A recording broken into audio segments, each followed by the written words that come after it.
We are an all-volunteer military. We ask young people from all walks of life, all across the country, to enlist, and in exchange for uh, training and everything else, they agree to protect our Constitution, even laying down their life if necessary. So anybody that's qualified to serve and willing to serve and wanting to serve to protect our Constitution shouldn't be anything but embraced and celebrated. Any light that Absolutely. our show gets for the LGBTQ community needs to be shared with the uh, other people. Let's lift up our trans brothers and sisters. They serve our Nope. country just like anybody else. Hey, everybody. Welcome to Duke's Download. I'm Duke Mason, and today our guest is Greg Cope White. He's an accomplished writer, television producer, and author. He is best known for his memoir, The Pink Marine, which is the basis for the Netflix series Boots, which I love, by the way. A humorous and deep account of his experience as a gay man joining the U.S. Marine Corps. The book has drawn critical acclaim for its candid exploration of identity, resilience, and camaraderie. It also caused the Pentagon to issue a statement criticizing Netflix, calling the show woke garbage. The statement, attributed to Pentagon Press Secretary Kingsley Wilson, argued the show's themes contradicted the military's focus on restoring a quote-unquote warrior ethos with elite, sex-neutral standards. Welcome, Greg, to Duke's Download. I'm so happy you're here. Thank you. That really means a lot.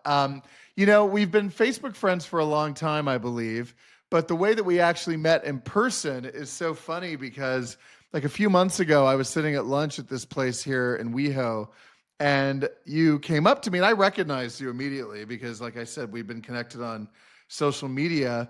But you mentioned that you knew this sounds very Hollywood, but you knew the nanny, Elsa, who I was raised by along with my parents. She worked with my parents when I was born because she was Rob Reiner's kid's nanny. Is that right? And Normans. And Norman's, right. Yeah. I mean, that was like when you came up to me and you were like, do you remember Elsa? I was like, my mind was blown in that minute. It was like, this is crazy. But I met you when you were about 7, though. How old were you in '97? I was 5. I met you when you were 5 in the south of France. We happened to be in town and we stopped by and saw you and your mom, which was blowing my mind, with Uh-huh. Elsa. Just we were all there at the same time. That's so Hollywood, I know, but it happened. I mean, even just me using the word nanny too. It sounds a little pretentious, but what can I say? It is what it is. But no, it's so crazy the way I'm glad you life turned works. out well. Oh, thank you. I mean, that was crazy. That was almost 30 years ago, you know? But enough about me. I just want to say I am such a huge fan of the show, and I'm just blown away and so happy for you with all the success that it's had. That means the world because I think you look at things with an extra critical eye because not only are you in the business, but you're also a gay man yourself. And a lot of times people are a little more judgy of content that might reflect their lifestyle. And both in the book and what we did in the show, we really strove to show a balanced view of everything and to really keep it real because this is all based on my real crazy time in the Marine Corps. I mean, it's also crazy because I mean, I've noticed how your social media has blown up, and obviously you were just inducted into the Out 100. Congratulations on that. Thank you. All And that's, I but that's because of the show, all this attention. A book is a book, but a show is crazy. has what has it been like? Because I mean, obviously, I know the book's been out for a few years, but what has it been like having your story not only through your book but through the show being told and shared with the world? There's a lot of things that I was thinking about when both the book came out and the show came out. We've been working on the show, developing it for 10 years. Obviously, COVID was there, the strikes were in the way, things like that, but we never stopped. I was really lucky to have Rachel Davidson, the producer that optioned it, also that worked for Norman, and Norman in my corner, and Brent Miller, and then Sony and Netflix, and gradually the team built with our fabulous showrunners, Andy Parker and Jennifer Cecil. But here's the one thing that I couldn't have predicted is the hundreds of people that have reached out to tell me that they identify with the story, not because they were gay in the military, although there's been tons of that, and it's thrilled me and everybody else involved to know that people feel seen. But I'm getting wives of people that were in the Marines. I'm getting daughters and sons of people, and just saying how much they understand their family a little bit better. People are pausing the show and asking questions like, "Is that how it was?" And the Marine is answering, "Yeah, that's how it was." Maybe a little more yelling, but the that's the one thing I never could have imagined. And I just love that people are really feeling seen. And even if you're not in the military, the people that are finding their way into the story, you weren't in the military, but you sat back and you kind of get sucked into this ensemble that we built. The memoir is this very carefully crafted story of me and my best friend going in, and you meet most of the recruits that you see in the show, but then I don't know their in the book. I don't know their hopes and dreams. I didn't know them, but in the show, you have the benefit of I had a team of people, not just showrunners, but the other writers that I got to work with. We all built up these backstories for the characters, and we got to add their hopes and dreams. So you're caring about, in the book, I talk about the people that chose boot camp over prison, the people that were ashamed of their weight or the color of their skin or the fact that they were uneducated. And now you get to see the meat behind all of that in the show. Well, yeah, I mean, it's interesting. I've always heard that one of the virtues of the military, I mean, among many, the bravery, the courage, all of that, but one of the virtues is that you really do learn to be around people that perhaps you've never been around before. It's like it is a cultural melting pot in terms of race, gender, religion, economic status. I mean, all of those things, and I think that is really well reflected in the show. And I think you did a great job with that. Thank you. They give us a speech when you first get there at Paris Island, and they say, "Look around," because look, I'm a little kid from New Orleans. I didn't know. I didn't have any experience living with people of different races and people of different backgrounds. I lived in a small bubble. So, to get in there and you're around the drill instructor, he gave a speech the first night and he said, "Look around. There's no more black, brown, yellow, white. You're all green. You're light green, dark green, and in the fuck between green." So we're there for a common mission, and you don't have any pick on who's going to show up in your platoon. It's whoever showed up at that hour, boom, you're there. I wanted to ask you before we get more into the story, because obviously I have plenty of questions about that, but just in terms of the journey, because obviously I'm sure most people on listening know who Norman Lear was and know what a giant he was in the entertainment industry, in the television business. But what was your journey to meeting him and to working with him, and how did he come to get involved in the show? Just the luckiest day of my life. I through mutual friends, there was a job open at the studio, and I went down, and it's funny because I heard the person before me being interviewed, and the interview was going on like 30 minutes longer than it should have, and they were laughing, and I thought, oh, she's got the job. So I went in there and I danced as hard as I could, and I did come out with that job.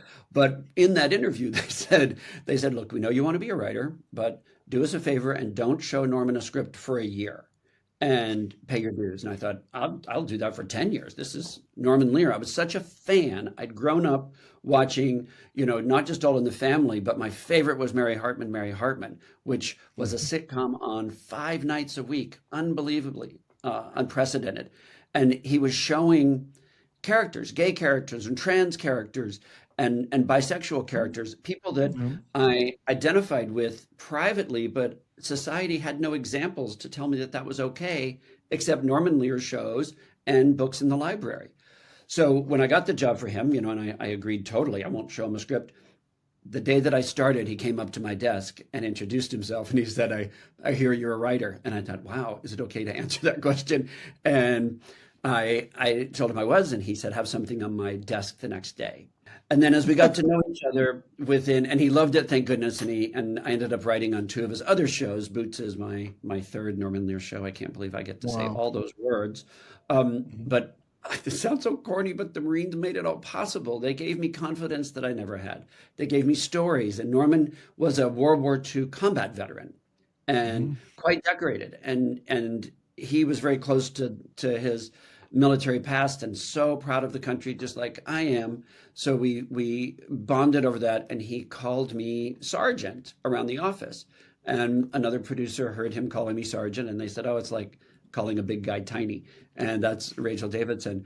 And so Norman's like, "Nope, he's actually a sergeant." So as I started working on the story and developing it, obviously I'm a television writer first, and uh, this should have, I could have had this as a pilot. I could have had it as a screenplay, but Will and Grace wasn't on yet. I just didn't see the market. And then honestly, Duke, when the stories of people of your generation started reaching the news about teenagers that were choosing to end their life over standing up to a bully, I thought, oh no, I need to write this story and show them that there's a reason to hold on, that you have the power, not the bully, and you get to take that power and own it and just hold on for one more day and push through it. And so I started writing it as a book. I came to Norman to write the foreword, and he's a LGBT rights activist, legendary. He's a veteran, a showrunner that I've worked for, and a mentor that I just admire. And he agreed to write the foreword. And then as we started developing it into a series, he luckily wanted in. I mean, yeah, it's just that's an incredible story. I mean, I read that you revised a script for Norman with the Arnold Schwarzenegger was involved with too, And right? I found the press clipping the other day. Yes, that was in the New Yorker. I he had a film in development at the time where Schwarzenegger was going to play the Tooth Fairy, and that went on to be That done. was it, right? It went on to be The Rock, but we had it with Arnold. And Norman said, "You know what? Why don't you do a rewrite on this script, but write him with his day job as a Marine Corps drill instructor?" So me and my writing partner Sean Dwyer, we stayed up all night and cranked that thing out, and it was so fun because it was really logical to have the Tooth Fairy's day job be a drill instructor. There's just Yeah. nothing juicier than that. And I had great meetings with Schwarzenegger. He was so, I mean, I'm sure you've met him several times. He's lovely.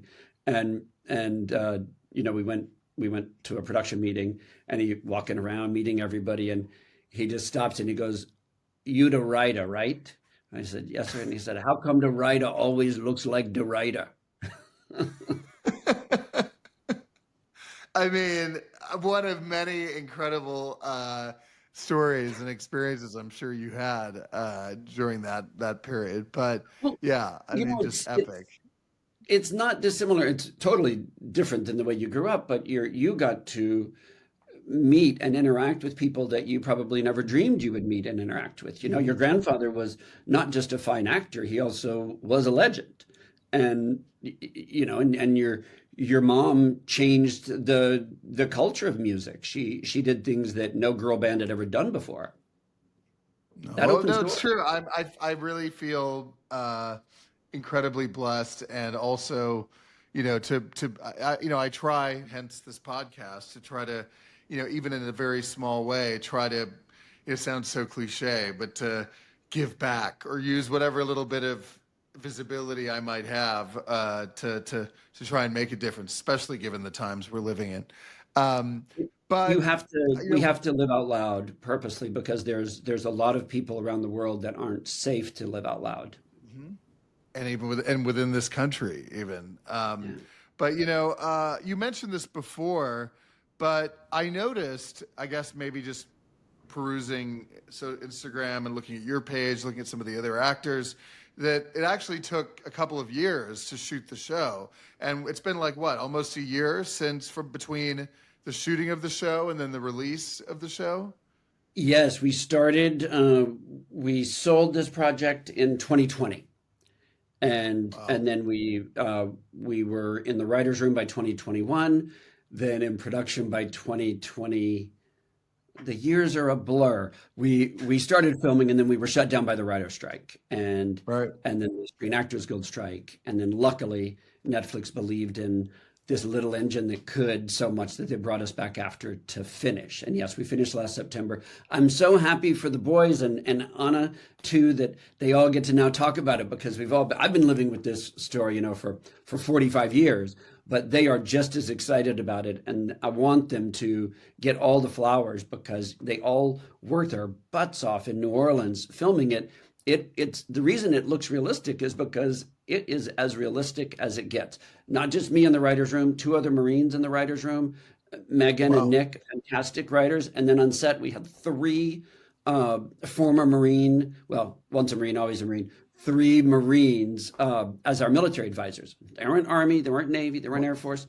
We're making a Marine show. We had Marine military advisors, and we really I wanted to make sure that we had the authentic look. The authenticity that I strived for in the book was obviously important to me, but I was thrilled that when the show came along, that authenticity was just as important to our showrunners, to Sony, and to Netflix. This is no shade on Ryan Murphy, but this is not Ryan Murphy's boot camp. It's Norman Lear's boot camp. Absolutely. I know what you mean by that. I love Ryan. Yeah, no, I mean, but it felt without a doubt when I was watching it, I said this feels like a Norman Lear project, just in every sense. The message, the quality of production. I mean, every aspect of it. It exuded that. Speaking of the accurate portrayal of what it was like, both being in Marines and your experience personally, I look forward to reading your book.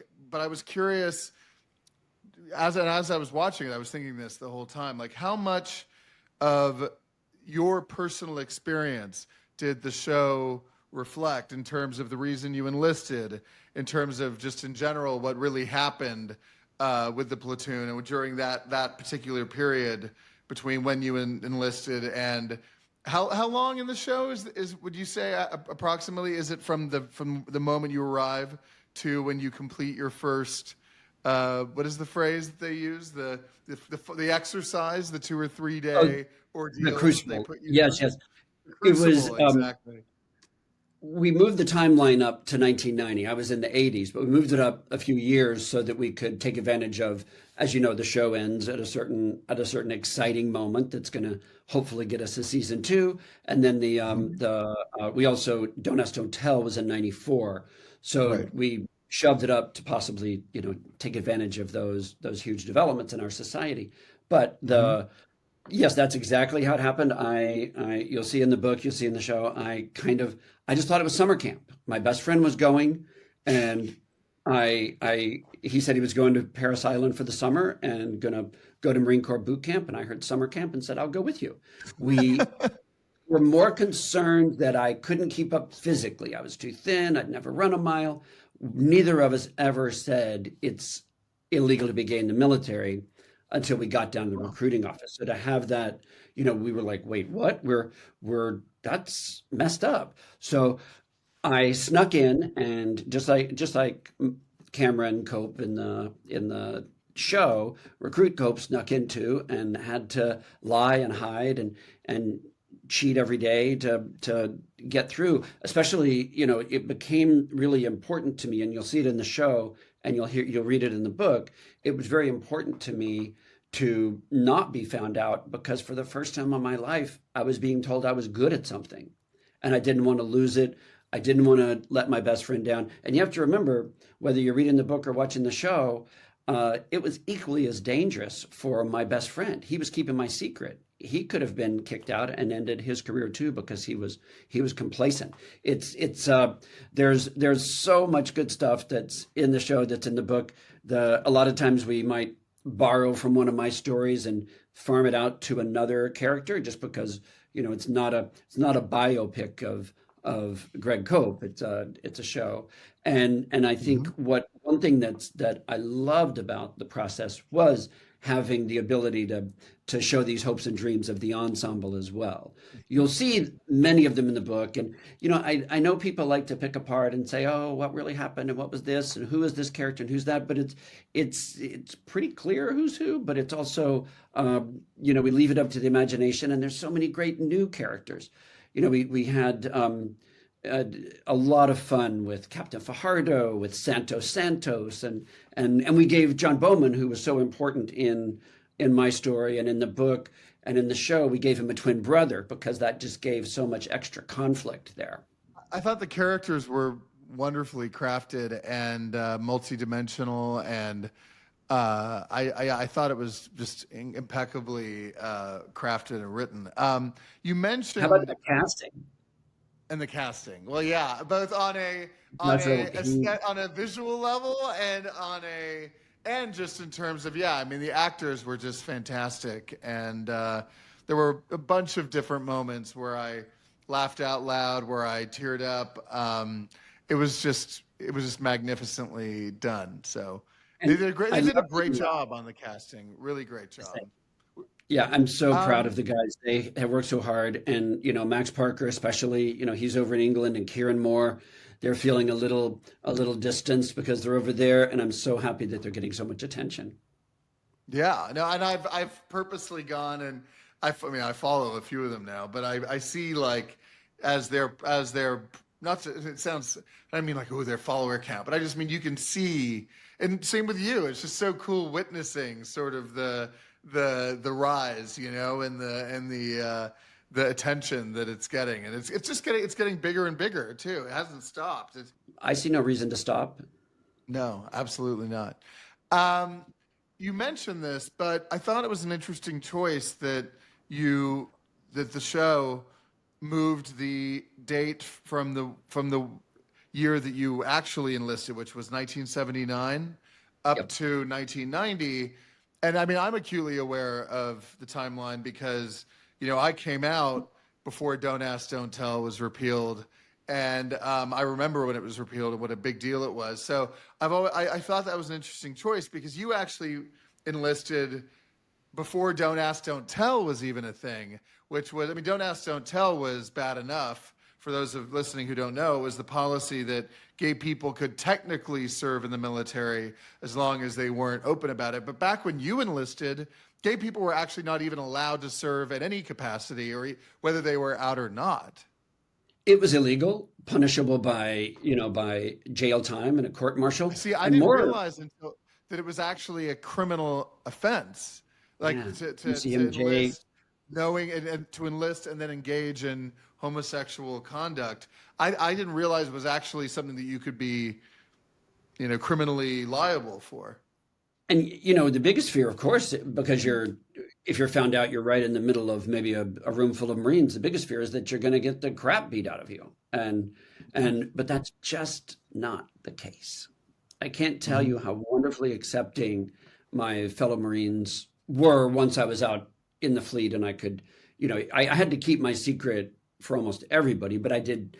Obviously, I was 18 years old. I dated just like you did, and some of those were Marines. And there's in my next book, there's a more of the heartbreaking story about some of those relationships. Wow, I can't wait. I can't wait to read it. I can't wait to read it. And obviously, I think the show.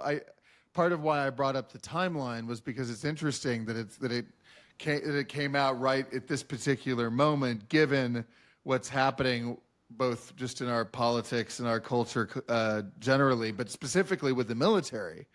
And the fact that in response to the show, the Pentagon issued a statement saying it was woke garbage. So it had to ruffle some feathers, obviously, within the administration, within the Defense Department. What did you think about that? What was your response when you saw that statement? I was puzzled because I don't think they've watched the show if that's their takeaway. The truth is, I hope they do watch the show, because what you're seeing is the true microcosm of the American society and the military itself. You're looking at, like we just talked about, guys from every walk of life, all out for the common good. If you think about it, this is how I think about it logically, and I think this should be their, I believe this is their position too. We are an all volunteer military. We ask young people from all walks of life, all across the country, to enlist, and in exchange for uh, training and everything else, they agree to protect our Constitution, even laying down their life if necessary. So anybody that's qualified to serve and willing to serve and wanting to serve to protect our Constitution shouldn't be anything but embraced and celebrated. Any light Absolutely. that our show gets for the LGBTQ community needs to be shared with the uh, other people. Let's lift up our trans brothers and sisters. They serve our Yep. country just like anybody else. Well, that was my next question. I believe I saw in one of the other interviews you did that you mentioned specifically the fact that the Trump administration has banned or is in the process of banning transgender service members, and the fact that just like the gay service members in the past, that they're actually being dishonorably discharged and not even being given their pensions or any benefits that they're entitled to for their service. I mean, to me, I just don't see how there's any justification for that. I don't either. We need people. We are a country worth defending, and we have people wanting to defend it. Bring them in. Mhm. Give them all the flowers. What was your take when the administration removed Harvey Milk from the name of one of the Navy battleships? I was just, it's so petty, and it also is just so. I mean, aren't there better things to do? I mean, even if you're opposed to that, considering all the challenges in the world right now, the fact that that's where their attention is at, to me, is just mind-boggling. It's unnecessary. His legacy, Harvey Milk's legacy, will never be erased, no matter who wants to do it, and or he even tries to do it. You just can't. It exists. He did what he did, and And it's he never served going in the away. Navy. Like, people may not be And he aware of served that, in, but I mean, he you know, actually you can. served. So it's not like you're just naming it after some random person that had nothing to do with. He actually served the country in the military. It's my goal that his name on that ship will be restored one day, as it rightfully should. Absolutely. What do you think the biggest challenges that queer people, the LGBTQ plus community as a whole, people in the military face today? I mean, I know, given the fact that you were there uh, before gay people were allowed to serve openly, but what do you think some of those challenges probably are? I mean, are there challenges that are unique to LGBTQ plus people in the military versus LGBTQ people outside the military? What do you think some of those unique challenges might be? I think it's in your question. It's the outsiders that are more worried about what's going on in the inside. Once you're inside, we're all there for the same thing. And if you are Mhm. doing your job and doing it well, your brothers and sisters around you are going to support you. You know, I am so grateful to the people that I served with because my sexuality wasn't what I led with, it wasn't what they led with. You're more concerned about, are you my do you have my back? Are you ready to go into battle with me? Are you ready to how can you shoot? What's all that? Mhm. I need to know that the person fighting alongside me is just as dedicated as I am. That's it. Absolutely. So I think the Um, biggest challenge is just really being it's prejudice. It's prejudice from legislators and politicians that aren't in there, that aren't boots on the ground, that don't right. understand that we're all out to do a job. I wasn't in the Marine Corps to find a relationship or to date. I was there to find my place in the world and protect my country. It is always interesting how politicians, most of whom have never served in the military, seem to take such an interest in telling service members, what they should do, how they should behave, or how they should operate. It seems like you should leave it to the people that actually know what they're talking about from their own lived experience.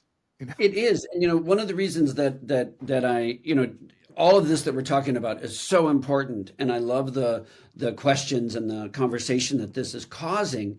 But also, I have to get back to the fact that what you talked about earlier about laughing at things. The book is hilariously written, in my opinion, and others' opinion, because no one has any idea what the military is like. Very like Mhm. 1.1% know or have a family member. So I wanted to write it in the funniest way possible to make people understand that they may not have a way into the Marine Corps boot camp experience, but they can certainly laugh and find something to identify with. And then we captured that in the show as well. Humor was really important, and music. By the way, that's a good point. Mhm. If we had have left uh, the piece where it was, we wouldn't have been able to have a certain song in our pilot. I know. Well, that was the crazy part. Was I literally had it in? I swear to God, I had it in my calendar for months. October 9th. October 9th? Yep, Yeah, October 9th. I that was was the release like, date. I had it in my calendar for 6 months. The minute the Netflix teaser hit, I was like, okay, I'm putting it in my calendar. And that night, I was sitting on my bed and I put the show on, and sure enough, we got the beat comes on, and I was like, I mean, and then I texted you or DM'd Yep. you, and then I was like, wait a second, like I have to. I mean, if he's willing to do it, I have to interview Greg for the podcast. So it all came together in such a crazy but perfect way. Did you tell your mom that her song was in the I show? did. Well, because I was in Mexico on vacation with my parents. Oh, So the next morning I was like, you're not going to believe but they knew about you because I told them about our meeting, but I was like, you're not going to believe this. This is crazy. So it and was a she nice probably surprise. and she got a little notification of the check that it came in her account too. Absolutely. I mean, Netflix. I mean, no, I'm genuinely, I'm grateful because, it was not to go out into the weeds here, but it was actually, Heaven is a Place on Earth, which is one of my mom's solo songs.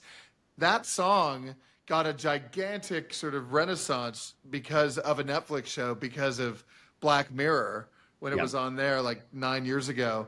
And it took on had a whole new fan base and appreciation. So anyway, no, and I love the soundtrack of the show, and I love that you're giving those songs sort of you're sharing them with a new audience by using them in the show.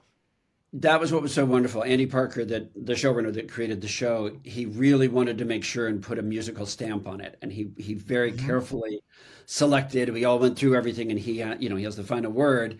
And I just love the things that he chose. We had a fabulous composer too, and I think I have a Hmm. Spotify playlist somewhere of all the songs in the show that I can share. Oh, there are a couple songs that I saved that I hadn't heard, even though I love '80s music. Like I'd never heard the Luther Vandross song that you guys used, and there was one other song too that I loved that I hadn't heard Little before. trivia in that episode. Black Velvet. Oh, Black, isn't that? That is Oh, it's called good Black. to hear that. Yep. That is Black called Black Velvet, if you Velvet. please. Yep. Yes, yeah, that was a I mean, I'd heard that song before, but every 5 minutes when I was watching the show, I was shazamming and listening to them. It was everything about it was just perfect. There's a little trivia thing to connect everything back. In that wedding scene where Max sings the song, the Luther Vandross song, Mhm. uh, there's a wedding guest there who is Norman Lear's granddaughter. She's an extra in Wow. that scene, but she worked as a PA on the show the entire time. She busted her hump and really worked her ass off in the heat of New Orleans, being a production assistant on the show. So proud of her. That's amazing. It's great homage to him too. That's fantastic. One thing that I wanted to mention because I don't know if you're familiar with. Do you know the story of Jack and Lem, John F. Kennedy, and I his love gay that best? story. Yeah, Yes. it's How actually heartwarming is that?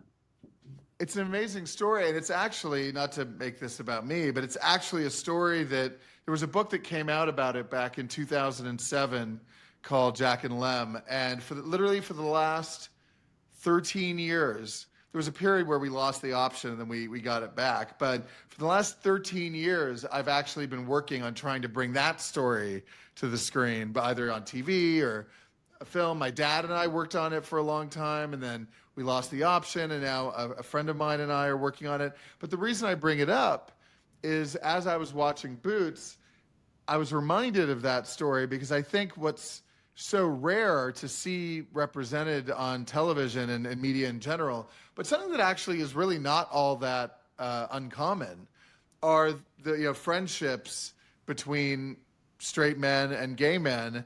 And there's this idea in our culture. I don't know if it's an intentional thing where they're trying to, our culture is trying to pit, people against each other. But I thought your show did such an amazing job of showing this, this deep friendship between two people, one of whom is gay, one of whom is straight. And it's not like an issue that's never addressed. It's not even something that needs to be addressed. It's just we're two people, and we have this great friendship. And anyway, I just wanted to say that I thought, the way that it was presented in the show was so great, because it wasn't even an issue to begin with from the get-go. It was just, here's who we are, and we don't even need to address that. There's some kind of inherent issue there. First of all, I hope that you get that movie made, because I love that story so much. Lem even had a bedroom in the White House, as you know. No. So, Allyship in the 1930s, when and Jack knew he was gay, it was never an issue. And sometimes I wonder, was Lem written out of history? Because that narrative of JFK, who was this womanizer, perceived, masculine, whatever hero.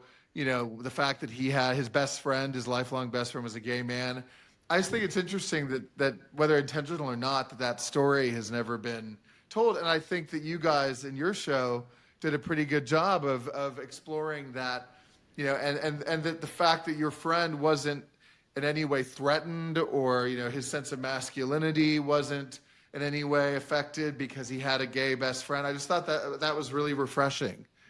That's the most important element of the true story that I wanted to get right in the show, and everybody else wanted to get it right. This is the story of two best friends. It's a story of friendship. Mm-hmm. Now Cameron gets in there and he gets a lot of other friends too, but he goes in just like I did with one friend. When, like me, when you move around and go to 13 schools in 11 years, you're untethered. And the fact that Dale, in real life, supported me from day one. We never even thought about it. We have been best friends. He is delighted for the show. We're closer than ever. He lives here in Southern California too. As a matter of fact, he is my +1 for the Out 100 gala.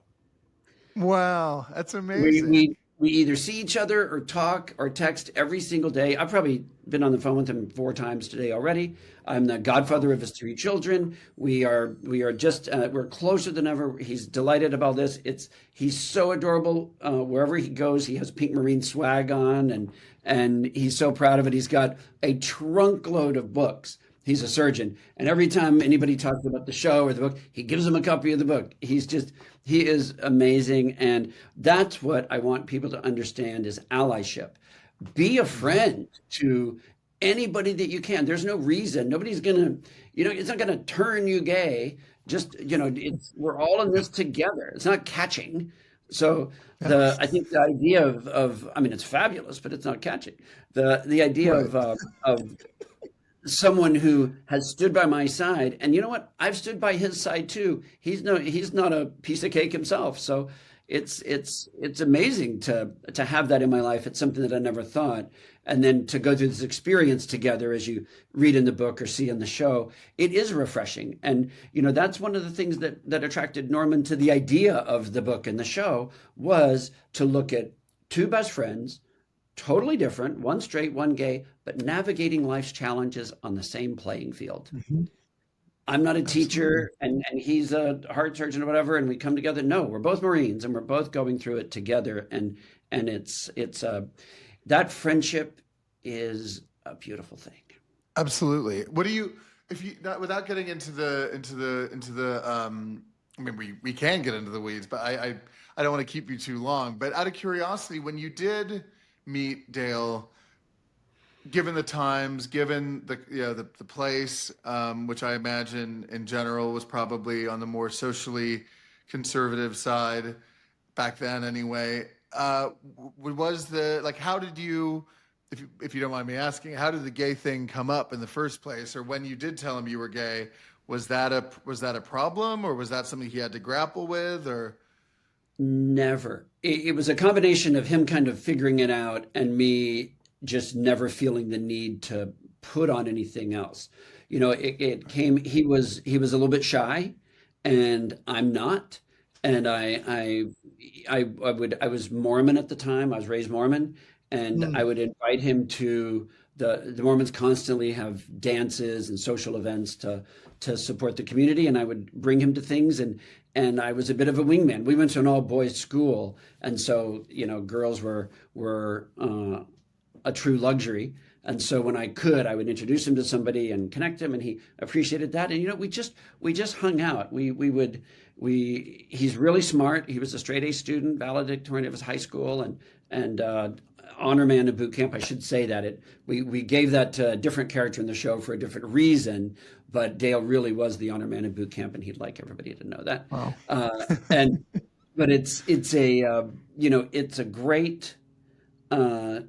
great thing just to be. It was all organic. It is what it is.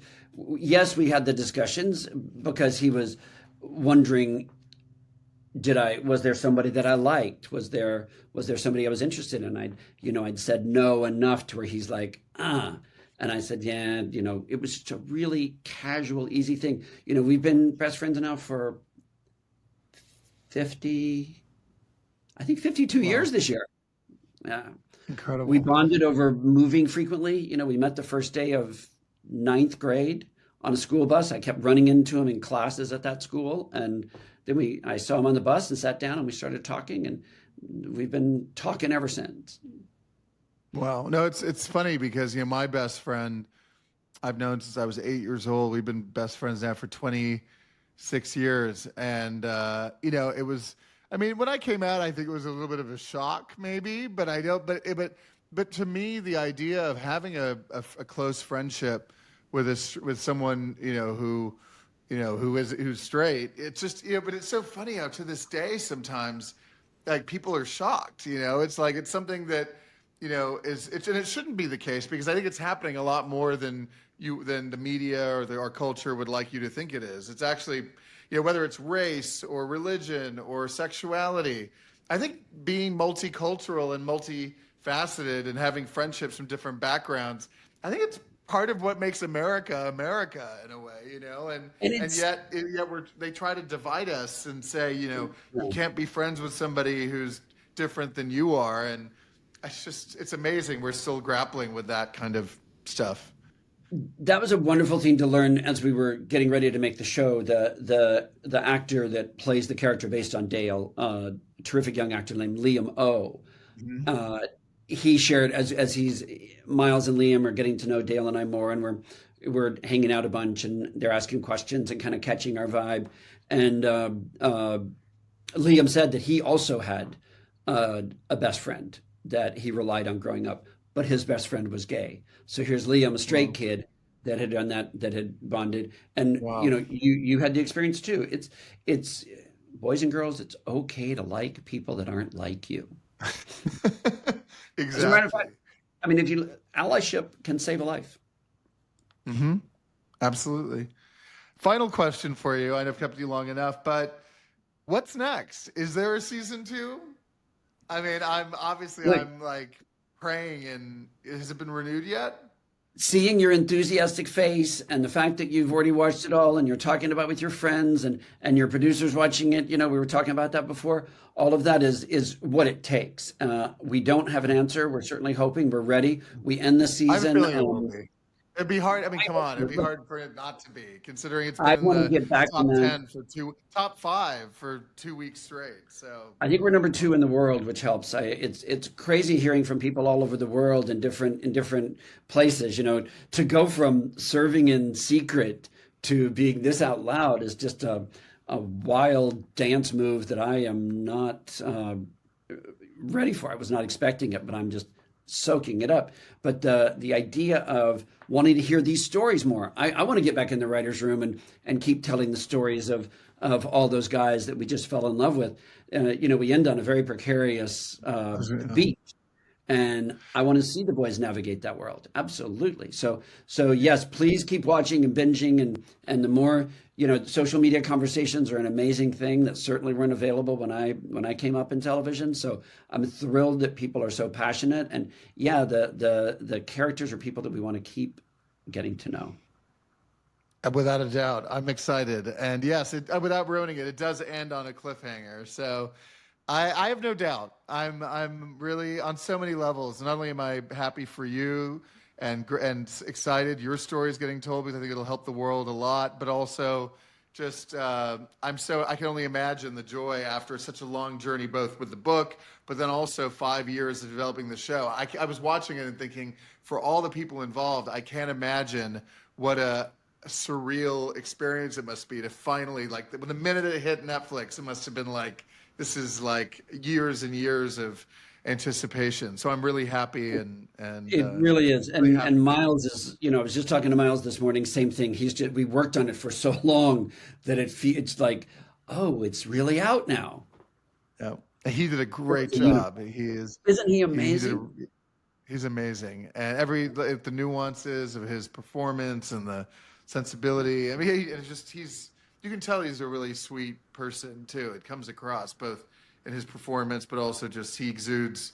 Anyway, so grateful to you for your time, especially given that this is a moment when so much is happening, and it's been such a pleasure, really. Thank you.